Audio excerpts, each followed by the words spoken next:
Lorsque Karl Marx et Friedrich Engels ont les premiers mis en lumière le rôle révolutionnaire de la classe ouvrière, c'était en 1848, dans le manifeste du Parti communiste. La perspective qu'ils traçaient, celle d'une société supérieure au capitalisme, une société sans exploitation, sans propriété privée des moyens de production et sans classe sociale, était une anticipation intellectuelle. Elle était le fruit de leur raisonnement, basé sur l'évolution des sociétés, l'analyse du capitalisme et l'observation des premières luttes ouvrières.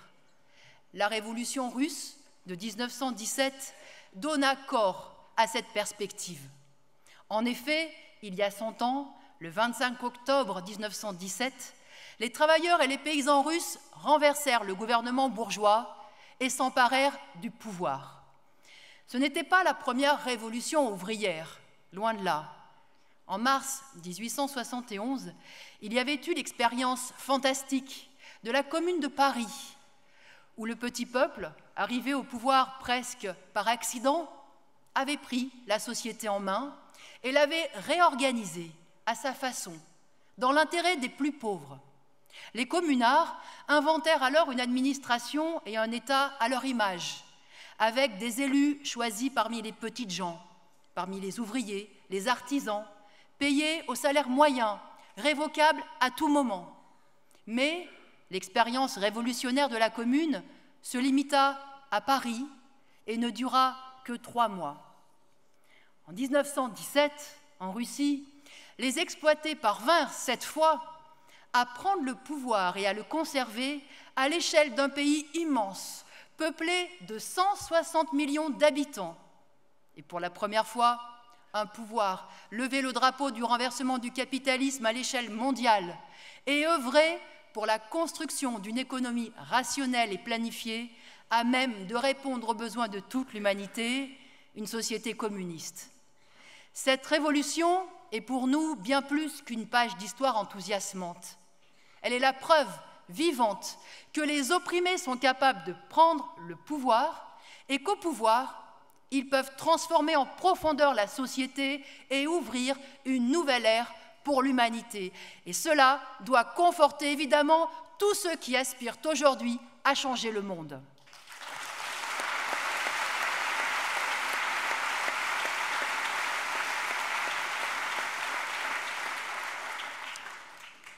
Loin d'être le coup d'État du parti bolchevique ou le coup de force de Lénine, comme le disent les détracteurs de la Révolution, octobre 1917 est l'apogée d'un formidable élan de libération des ouvriers et des paysans né en février 1917.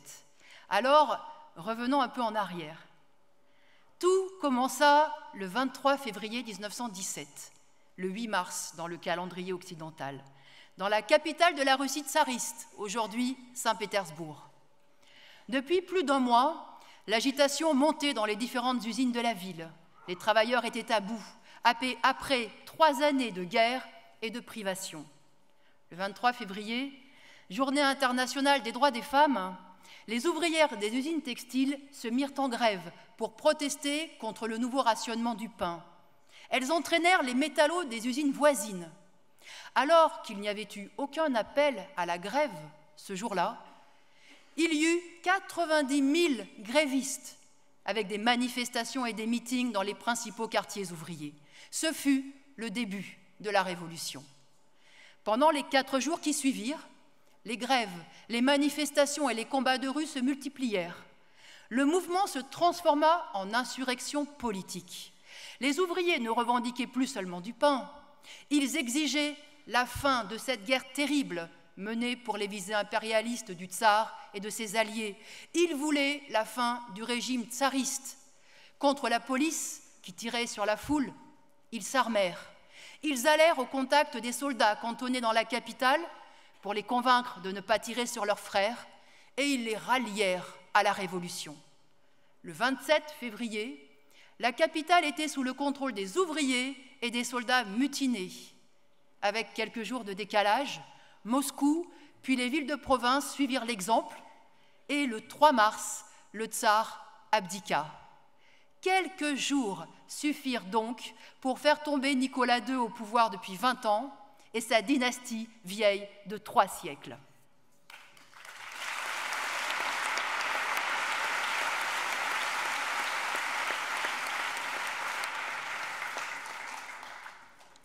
Le renversement de la dynastie des Romanov fut un coup de tonnerre pour l'Europe entière. Depuis la Révolution française de 1789, le tsarisme était le rempart de la réaction en Europe. Il fut le bourreau de nombreux soulèvements populaires, non seulement en Russie, mais aussi en Pologne ou en Hongrie. Et en Russie, par bien des aspects, le temps semblait s'être figé. En 1917, le tsar prétendait encore tenir son pouvoir de Dieu. Les nobles et les propriétaires terriens détenaient titres et privilèges, leur donnant quasiment droit de vie et de mort sur la paysannerie et le petit peuple. L'Empire russe, surnommé la prison des peuples, régnait d'une main de fer sur nombre de nationalités, les Polonais, les Juifs, les Ukrainiens, les Baltes, les Arméniens. Il était réputé pour sa police politique, qui pourchassait les contestataires jusqu'au cœur de Londres, Paris, Bruxelles. La chute du tsar et de son régime leva la chape de plomb qui étouffait ouvriers et soldats et fut le point de départ d'un puissant élan révolutionnaire. En quelques semaines, tout le pays se couvrit de comités d'usines, de syndicats et de soviets. Ces soviets ne venaient pas de nulle part. En 1905, la classe ouvrière russe avait déjà connu une révolution. Les grévistes d'alors avaient éprouvé le besoin d'organiser et de coordonner leurs actions. Usine par usine, quartier par quartier, ils s'étaient choisis des délégués chargés d'aller siéger dans l'assemblée ouvrière de la ville. Ces conseils, soviets en russe, existèrent dans une 50aine de villes et devinrent, au fil des événements, les seules autorités en qui les ouvriers avaient confiance. Ces événements de 1905 servirent de répétition générale. Car en février 1917, cette expérience n'avait pas été oubliée. Et les soviets se constituèrent dans tout le pays comme une traînée de poudre. Les ouvriers d'usines, mais aussi les soldats des garnisons et du front, organisèrent leurs propres élections pour envoyer leurs représentants aux soviets. Et à dater du moment où le soviet se constitua à Pétrograd, il devint le centre organisationnel de la Révolution. Comme le raconte le journaliste américain Rhys Williams, témoin de ces événements, les soviets étaient donc composés non de politiciens bavards et ignorants, mais d'hommes qui connaissaient leur métier, de mineurs qui savaient ce qu'est une mine, de mécaniciens qui savaient ce qu'est une machine, de paysans qui savaient ce qu'est la terre, de soldats qui savaient ce qu'est la guerre, d'instituteurs qui savaient ce que sont les enfants. Et c'est parce qu'il était composé de soldats et de mineurs, de mécaniciens, que le soviet de Pétrograd prit, dès ses premières séances, une série de mesures révolutionnaires. Pour l'armée et en pleine guerre, il édicta la charte des libertés. Tous les contingents de troupes devaient élire leur comité. Les armes devaient être sous le contrôle des comités de compagnie et de bataillon et en aucun cas remises aux officiers. En dehors du service, le salut militaire et les titres hiérarchiques étaient supprimés. Il était interdit aux officiers de traiter grossièrement les soldats, en particulier de les tutoyer. Pour le ravitaillement et la population des villes, le soviet élit une commission chargée de suivre les approvisionnements et de traquer les spéculateurs et le marché noir. Et, comme l'argent est le nerf de la guerre, il envoya des corps de garde occuper la Banque d'Empire, la trésorerie, la monnaie. Qu'il l'ait voulu ou non, dès ses premiers jours, le soviet agissait comme un gouvernement. Et ce n'est pas tout, car les travailleurs n'attendirent pas les bras croisés que le soviet résolve les problèmes à leur place. De retour dans leurs usines, à Pétrograd, les ouvriers se rassemblèrent et s'organisèrent en comités. Ils exigèrent le renvoi des cadres et des chefs qui s'étaient comportés comme des tyrans, qui avaient abusé de leur autorité, touché des pots de vin ou s'étaient mis au service de la police. Quelquefois, les directeurs furent simplement mis à la porte D'autres fois, comme à l'usine métallurgique Poutilov, la plus grande de Pétrograd, qui comptait 25 000 ouvriers, le directeur et son adjoint furent tués.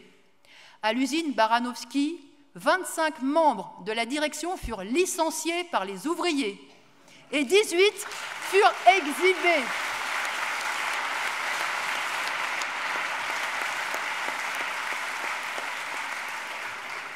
Et 18 furent exhibés sur des charrettes pour s'être comportés comme des despotes. À l'usine Triangle, des contremaîtres suspectés d'avoir caché des outils et désorganisé la production connurent le même sort. Ces comités d'usine poussèrent comme des champignons, dans les usines d'État comme dans les usines privées. Dans une usine, le comité se réservait le droit de mener des enquêtes sur la direction et de vérifier les comptes. Dans une autre, il votait pour de nouveaux dirigeants. Dans une troisième, il contrôlait l'embauche et les licenciements.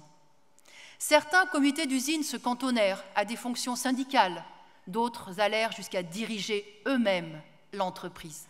Partout, ils imposèrent la revendication des 8 heures de travail par jour, des augmentations de salaire et la sécurité au travail. En plus des soviets et des comités d'usine, les ouvriers impulsèrent partout des syndicats. Dans les plus grandes usines, pour asseoir leur pouvoir, ils créèrent même leur propre milice armée. En quelques semaines seulement, les travailleurs transformèrent la prison qu'était la Russie tsariste en un pays où la démocratie ouvrière s'exerçait comme nulle part ailleurs. Les travailleurs ne faisaient pas leur loi dans toutes les entreprises, mais ils la faisaient dans beaucoup, à commencer par les plus grandes.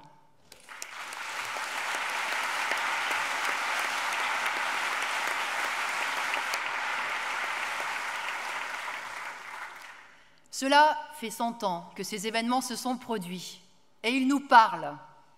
Ils nous parlent parce que cette lutte de classe, nous la vivons toujours. Mais imaginez que demain, les travailleurs puissent mettre leur patron sous surveillance, le destituer et décider à sa place, comme le firent nombre d'ouvriers en Russie, paraît impossible. Parce qu'aujourd'hui, la dictature patronale sévit sans qu'il n'y ait de résistance collective. Certains se disent peut-être que les travailleurs ne sont plus capables de tels combats. Mais la combativité et la conscience de classe ne sont pas innées. Les opprimés passent le plus clair de leur temps à subir. Ils y sont habitués et ils ignorent les possibilités qu'ils ont en eux-mêmes de changer les choses et de prendre la société en main.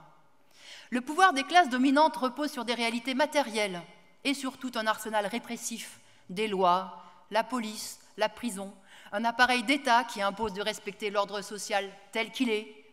Il repose aussi sur la domination des esprits. L'éducation, la culture, les informations quotidiennes dispensées par les médias, qui sont, pour la plupart, entre les mains du grand capital, véhiculent les valeurs de la bourgeoisie.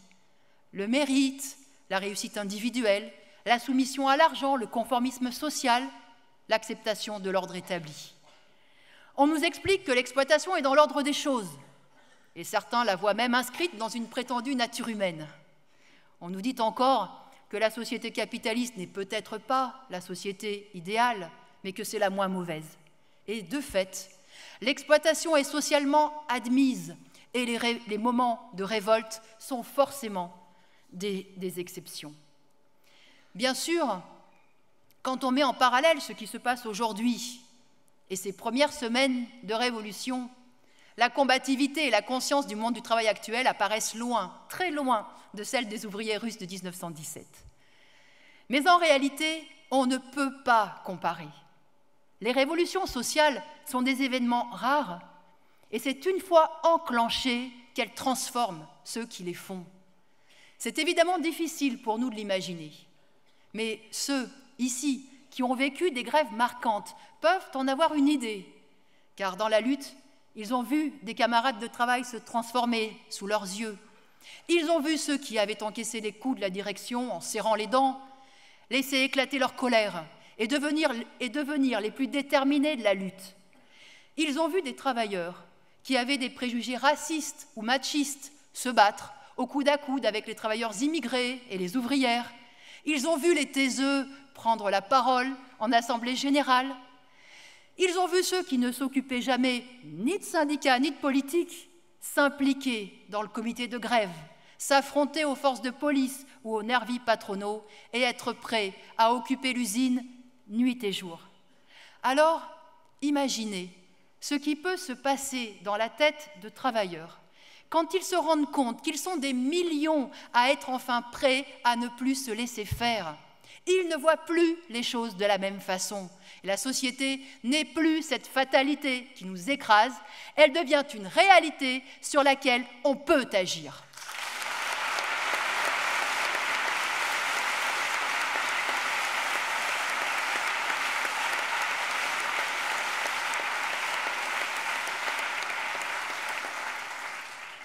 Tous les soulèvements de masse en témoignent. Les mêmes femmes et hommes qui jusque-là restaient pétrifiés et passifs face à l'injustice font preuve, lorsqu'ils se jettent dans la bataille, d'un esprit d'initiative, d'une audace et d'une énergie qu'ils n'auraient pas eux-mêmes imaginées. En dehors de ces périodes révolutionnaires, ces potentialités sont étouffées par la domination subie par les exploités.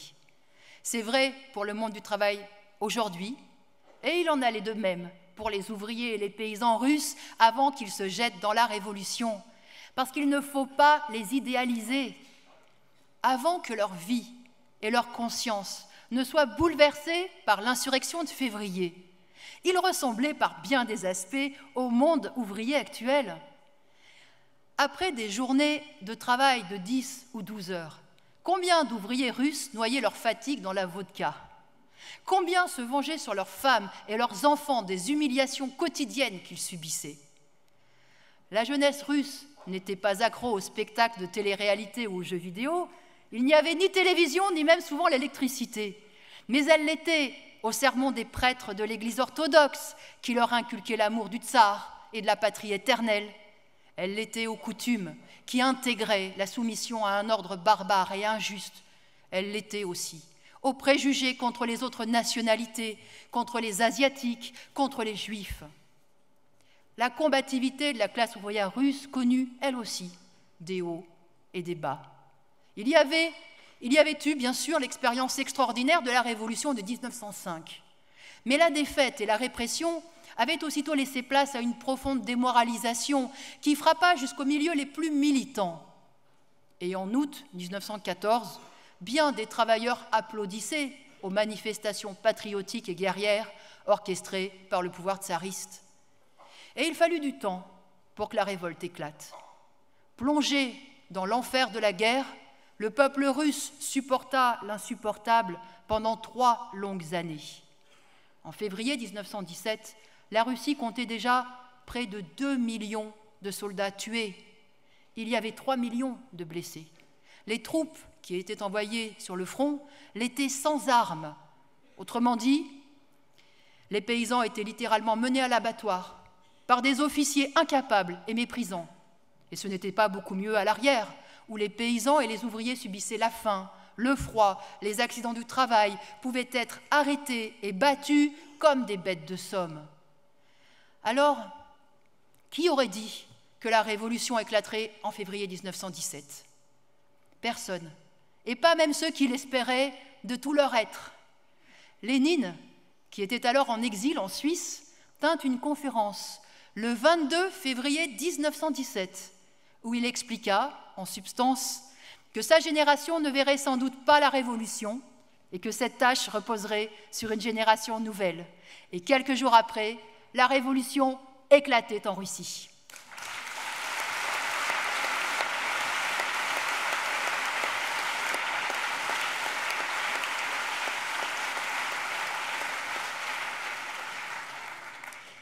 Et c'est au cours des événements que la combativité et la conscience des travailleurs russes firent des pas de géant.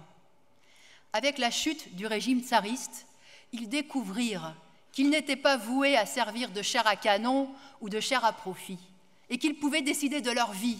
Ils prirent confiance en eux.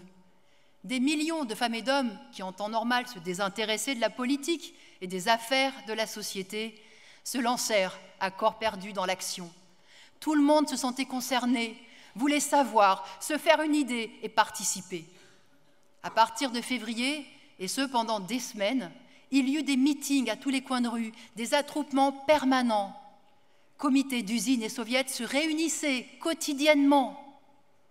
Les journaux et les tracts se multipliaient et s'arrachaient aux portes des usines, mais aussi dans l'armée et sur le front, comme si la vie de chacun en dépendait. Les travailleurs écrivaient leur propre histoire et ils en avaient conscience. Aujourd'hui, on entend parler de révolution pour tout et n'importe quoi. Mélenchon parle de révolution par les urnes, jusqu'à Macron, qui a qualifié son offensive générale contre les travailleurs de révolution. Tout cela est ridicule. La révolution, c'est d'abord et avant tout des millions de femmes et d'hommes décidés à prendre leur sort en main et qui, agissant collectivement, se transforment et se dépassent. J'ai évoqué la Commune de Paris. Ce soir, nous discutons de la révolution russe. Mais pensez aussi aux mouvements de masse que furent les révolutions chinoises, vietnamiennes, algériennes, cubaines. Pourquoi ces peuples, qui se sont tous lancés dans un combat ô combien inégal, ont-ils gagné? Ils se sont battus parfois à main nue contre des puissances impérialistes surarmées, et ils ont vaincu, parce que le désir d'émancipation, l'assurance de se battre pour une cause juste, la découverte de la dignité de tout un peuple peut soulever des montagnes. C'est cet élan qui ouvre des perspectives à toute la société. Comme le disait Marx, la révolution est la locomotive de l'histoire. Eh bien, c'est pour ce genre de période où tout devient possible que nous militons.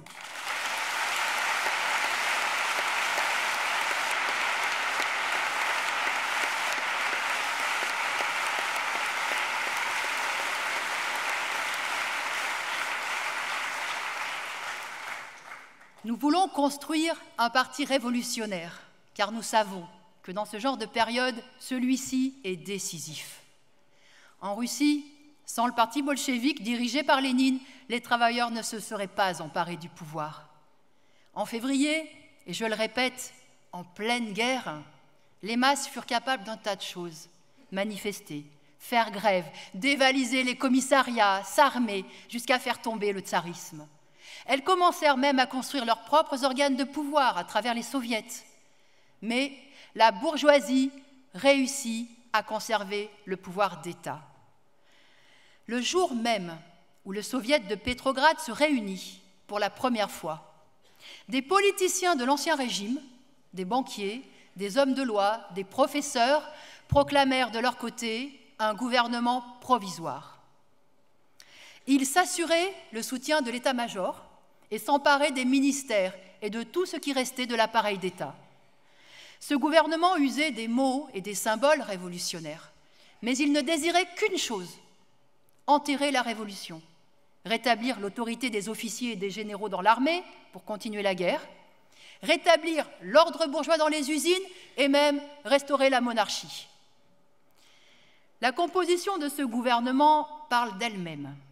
Le Premier ministre était le prince Wolf, connu certes pour ses idées libérales, mais quand même un noble.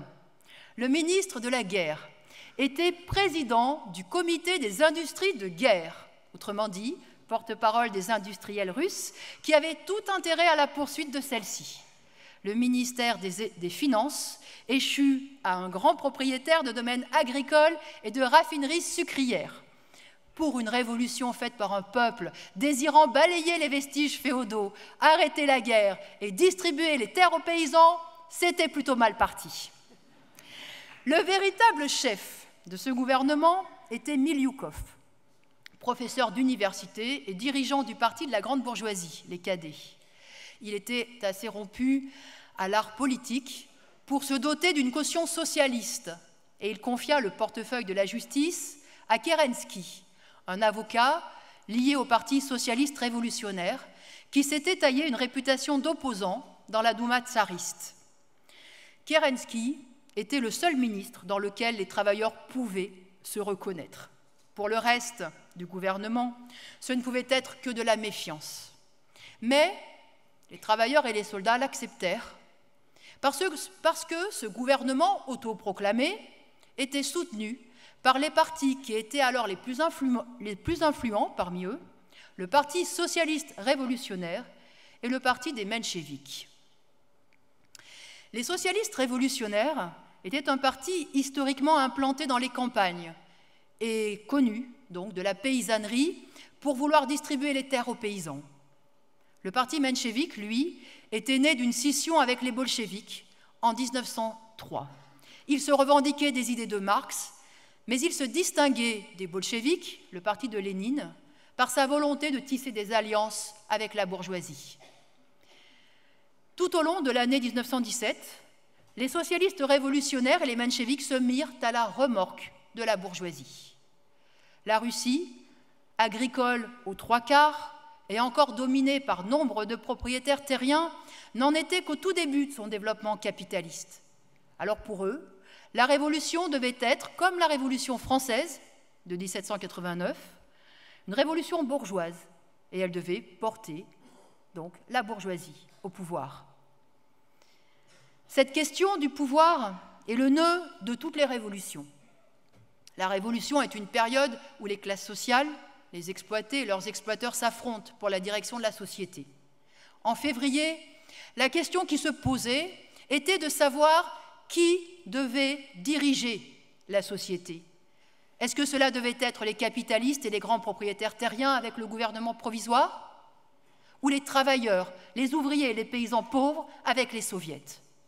Et de fait, en février 1917, les travailleurs se laissèrent déposséder du pouvoir au profit du gouvernement bourgeois. C'est un phénomène classique que l'on retrouve dans toutes les révolutions. Les travailleurs et les opprimés en général ne se croient pas capables d'exercer le pouvoir d'État. Le fonctionnement de la société capitaliste et la dictature patronale placent les travailleurs dans une situation de subordonnés, où ils ne sont là que pour obéir et se taire, donner leur avis, participer aux décisions, ne serait-ce que dans l'entreprise où ils passent leur vie et qu'ils font tourner, ils n'en ont jamais la possibilité. Et c'est la même chose à l'échelle de toute la société. Certes, ceux qui ont le droit de vote, et encore seulement ceux qui ont le droit de vote, peuvent régulièrement glisser un bulletin dans une urne, mais cela a peu à voir avec la possibilité réelle de s'exprimer et encore moins de décider. Et puis, on nous inculque dès la naissance que chacun doit rester à sa place, que le pouvoir et les décisions importantes doivent être confiées à ceux qui ont fait des études, qui ont des compétences et des expériences particulières, c'est-à-dire à la bourgeoisie et à ses rejetons. Des écoles d'élite ont même été créées pour former ceux qui occuperont les sommets de l'appareil d'État, Polytechnique, Sciences politiques, l'ENA. Tout un apparat, ce que l'on appelle les ordres de la République, avec le palais de l'Élysée par exemple, est là pour impressionner et pour éloigner la population des lieux du pouvoir. Alors oui, l'idée que le pouvoir peut venir d'en bas, avec la participation active de l'ensemble des travailleurs, n'apparaît absolument pas naturelle. La bourgeoisie, elle a l'habitude du pouvoir et elle a l'habitude de commander. Parce qu'elle possède le capital, elle s'arroge le droit de diriger et de prendre toutes les décisions, y compris quand celles-ci engagent l'avenir de milliers d'hommes, de régions entières, voire l'avenir de l'humanité. Quand bien même ce sont les ouvriers qui mouillent la chemise sur les chantiers du bâtiment et qui s'esquintent la santé sur les chaînes de montage de l'agroalimentaire ou de l'automobile, qu'est-ce qu'on entend? Que ce sont les patrons et les plus riches qui sont à l'origine de tout, parce que ce sont eux qui donnent du travail aux salariés, parce que ce sont eux, les patrons, qui font vivre les travailleurs, comme ils disent. Ils se considèrent l'alpha et l'oméga de la société, et ils trouvent tout naturel d'avoir le pouvoir économique et le pouvoir politique. Voilà pourquoi, dans toutes les révolutions, la bourgeoisie a toujours une longueur d'avance sur les exploités. Et bien des révolutions faites avec la peau des paysans et des prolétaires furent récupérées par la bourgeoisie. Les ouvriers russes se laisseront-ils encore berner, se demanda Rosa Luxembourg, la grande révolutionnaire allemande, lorsqu'elle apprit les événements de Russie. Et confiante, elle répondait « Nous n'avons pas peur. Au contraire, nous sommes confiants.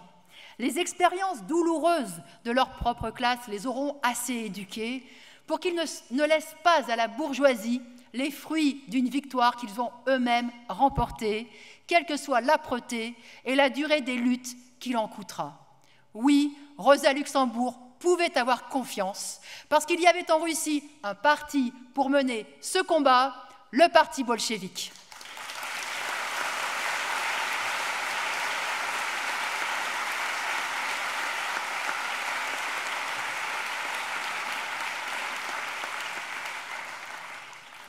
C'est sur cette question du pouvoir que s'affrontèrent d'une part les mencheviks et les socialistes révolutionnaires, favorables au compromis avec le gouvernement provisoire, et d'autre part les bolcheviks qui défendaient tout le pouvoir aux soviets. Seul contre tous, le parti bolchevique se lança à partir du mois d'avril dans une propagande infatigable pour populariser ce mot d'ordre.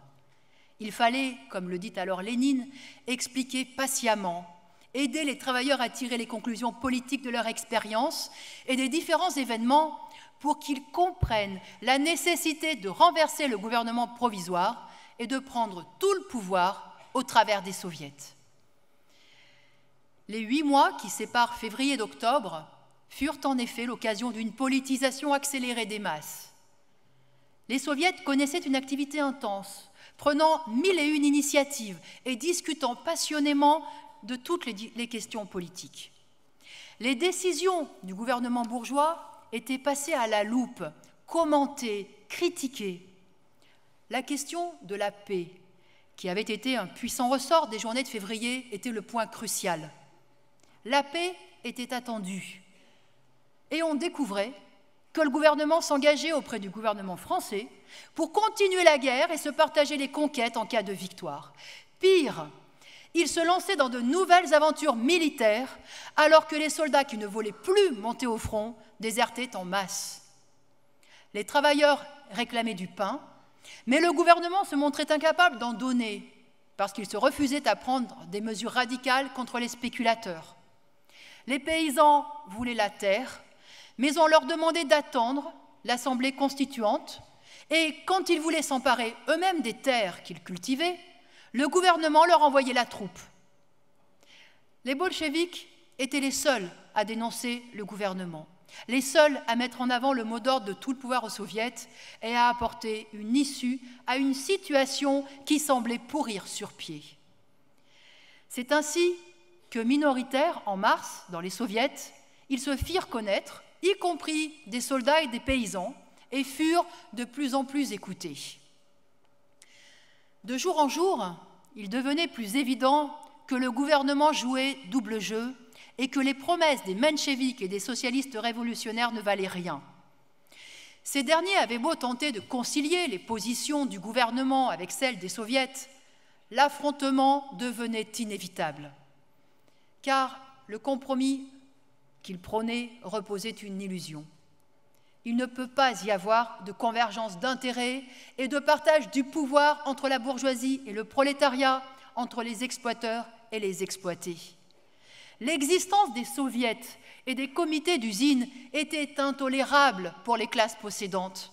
Elles voulaient sauver leur propriété, leur ordre social, et elles préparaient l'écrasement de la révolution. L'opposition frontale éclata en juillet. Début juillet, la fraction la plus combative du prolétariat et des soldats de Pétrograd se lança dans une manifestation armée contre le gouvernement. Cette tentative d'insurrection prématurée fut matée. La contre-révolution releva aussitôt la tête. Croyant que le vent avait tourné et que les soviets s'affaiblissaient, les membres de l'Ancien Régime et la bourgeoisie fomentèrent un coup d'État militaire avec le général Kornilov en août 1917. Le putsch avorta parce que les ouvriers et les principales garnisons de Pétrograd se mobilisèrent pour défendre la révolution. Kornilov ne réussit même pas à approcher ses troupes de Pétrograd. Les travailleurs du chemin de fer avaient saboté les voies et avaient emmené les putschistes sur des voies de garage. Mais la leçon fut entendue. La dictature et la répression sanglante de la Révolution guettaient. Seuls des soviets forts, concentrant tous les pouvoirs, pouvaient assurer la survie de la Révolution.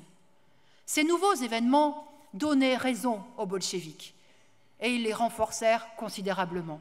Fin août, ils étaient majoritaires dans les soviets de Pétrograd et de Moscou, et en septembre, ils conquirent la majorité dans tous les soviets de province. Les illusions dans les socialistes révolutionnaires et les mencheviks conciliateurs étaient tombées. Les masses comprenaient désormais qu'elles devaient prendre tout le pouvoir. L'heure d'une révolution avait sonné.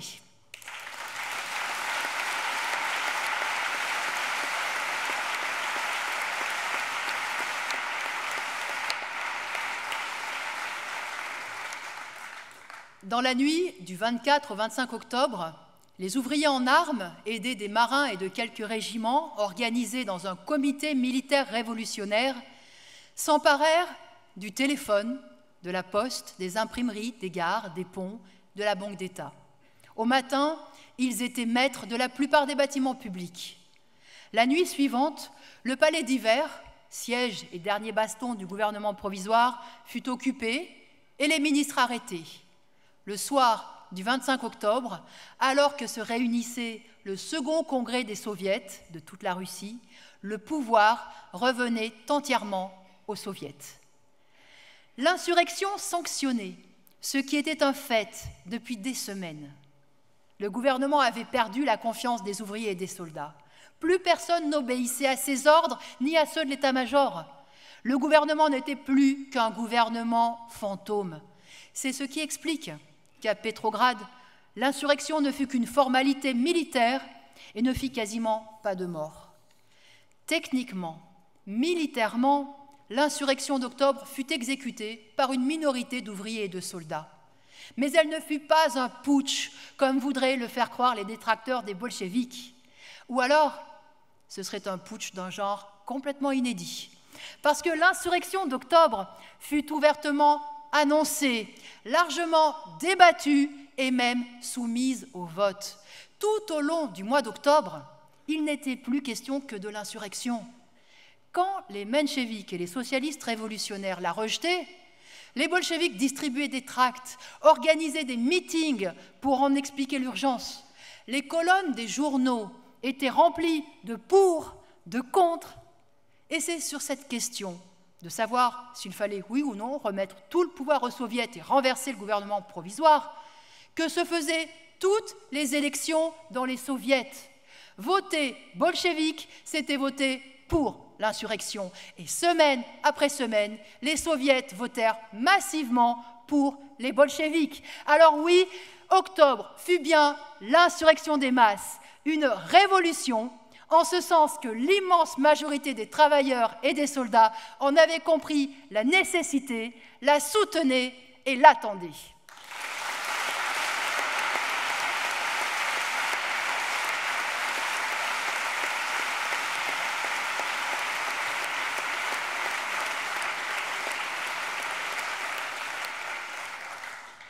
Le 25 octobre au soir, l'insurrection n'était même pas terminée, que se réunissait déjà le congrès des soviets et des députés ouvriers et soldats de toute la Russie.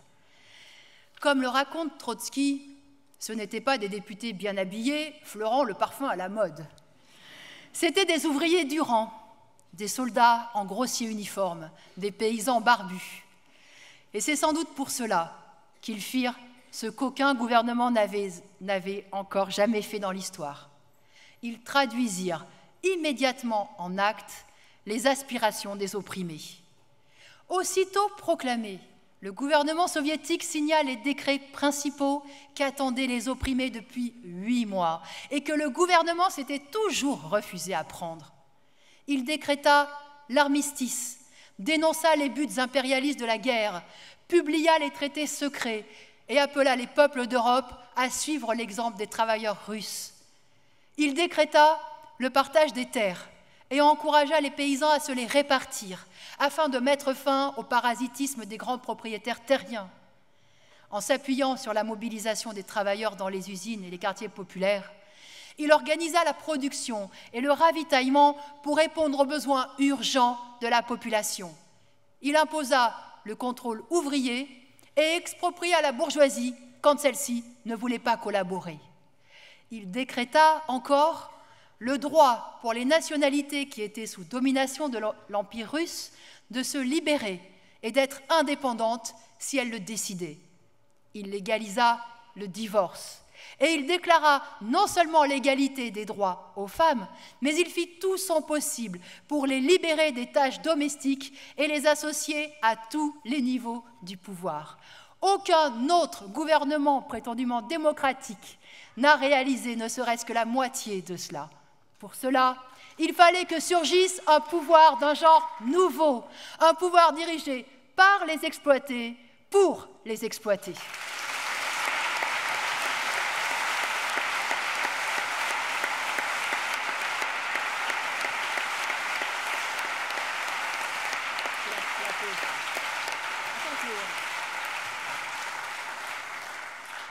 Et pour savoir en quoi ce pouvoir et le parti bolchevique, qui en était le pilier, nous inspire encore aujourd'hui, je vous donne rendez-vous après la pause.